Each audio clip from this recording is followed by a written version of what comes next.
Bengal silicon ভ্যালিতে TCS এর নতুন ক্যাম্পাসে অনুমোদন। নিউ টাউনে এনকেডি এর 20 একর জমিতে ফেজ 1 বিল্ডিং। প্রথম পর্যায়ে 9 লক্ষ স্কয়ার ফুটের 11 তলা অফিস। নতুন ক্যাম্পাসে কর্মসংস্থান হবে 5,000-এর। মুখ্যমন্ত্রী এমনটাই জানিয়েছেন। ক্যাম্পাসের দ্বিতীয় পর্যায়ে আরো 20,000 কর্মসংস্থান। যারা ইচ্ছাকৃতভাবে বাংলার বদনাম করার চেষ্টা চালিয়ে যাচ্ছেন তারা দেখুক আমরা কি করতে পারি। এটা বাংলার বদনামকারীরা দেখুক। বাংলা মানেই বাণিজ্য, এটা দেখছে গোটা বিশ্ব, জানিয়েছেন মুখ্যমন্ত্রী।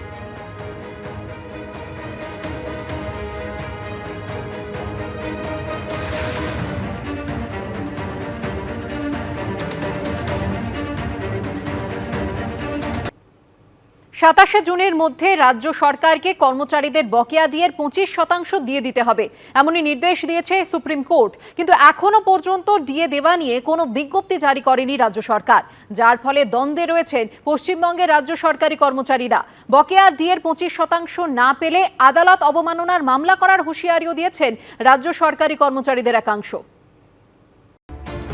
16 মে ডিএ মামলায় সুপ্রিম কোর্ট নির্দেশ দিয়েছে 2009 থেকে 2019 সাল পর্যন্ত রাজ্য সরকারি কর্মীদের যে পরিমাণ ডিএ বকেয়া রয়েছে তার 25% রাজ্য সরকারকে মিটিয়ে দিতে হবে। সুপ্রিম কোর্টে দেওয়া সময়সীমা শেষ হচ্ছে 27শে জুন, অর্থাৎ বাকি আর মাত্র 3 দিন। তবে এখনো পর্যন্ত ডিএ নিয়ে কোনো বিজ্ঞপ্তি জারি করেনি রাজ্য সরকার। আদালতে নতুন করে কোনো রিভিউ পিটিশনও দাখিল করেনি, যার ফলে ধন্দে রয়েছেন রাজ্য সরকারি কর্মচারীরা। বকেয়া ডিএর 25% না পেলে আদালত অবমাননার মামলা করার হুঁশিয়ারিও দিয়েছেন রাজ্য সরকারি কর্মচারীদের একাংশ। 27 তারিখ লাস্ট ডেট।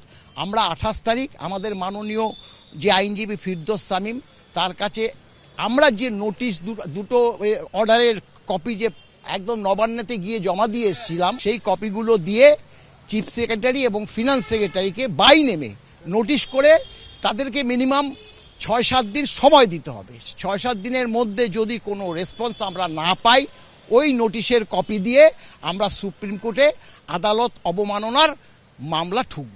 নেত্রী মমতা বন্দ্যোপাধ্যায় বিচার করবেন। আমাদের নেত্রী কখনো বলেনি ডিএ দেবে না। উনি আগেও ডিএ দিয়েছেন, এখন দিচ্ছেন, ভবিষ্যতেও দেবেন। আদালত বিষয় নিয়ে আমাদের কোনো মন্তব্য রাখা উচিত নয়।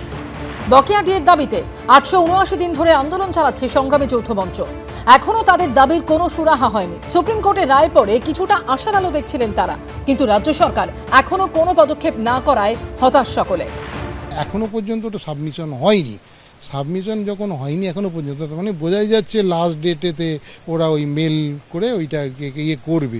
একটা টাইম তো কিছুটা কিল করবার চেষ্টা করবেন। যদি এখন যদি সুপ্রিম কোর্ট বলে যে আচ্ছা ঠিক আছে ওদের মডিফিকেশান ইয়েতে পিটিশনে কী বলা আছে দেখি, তার জন্য একটা হিয়ারিং হবে, তাহলে আরও কিছুদিন পিছিয়ে করে। ওনার আসল উদ্দেশ্য হচ্ছে এই করে করে যদি ইলেকশন পর্যন্ত কাটিয়ে দিতে পারি, তাহলে এই যে সমস্ত ভিক্ষা ভাতাগুলোকে দিই, এই ভিক্ষা ভাতাগুলো আমার চালিয়ে দেওয়া যাবে, এই টাকাগুলো আমাকে আর এখন দিতে হবে না। এই নিয়ে শুরু হচ্ছে রাজনৈতিক চর্চাও। সরকারি কর্মচারীরা ডিএ পাচ্ছেন না।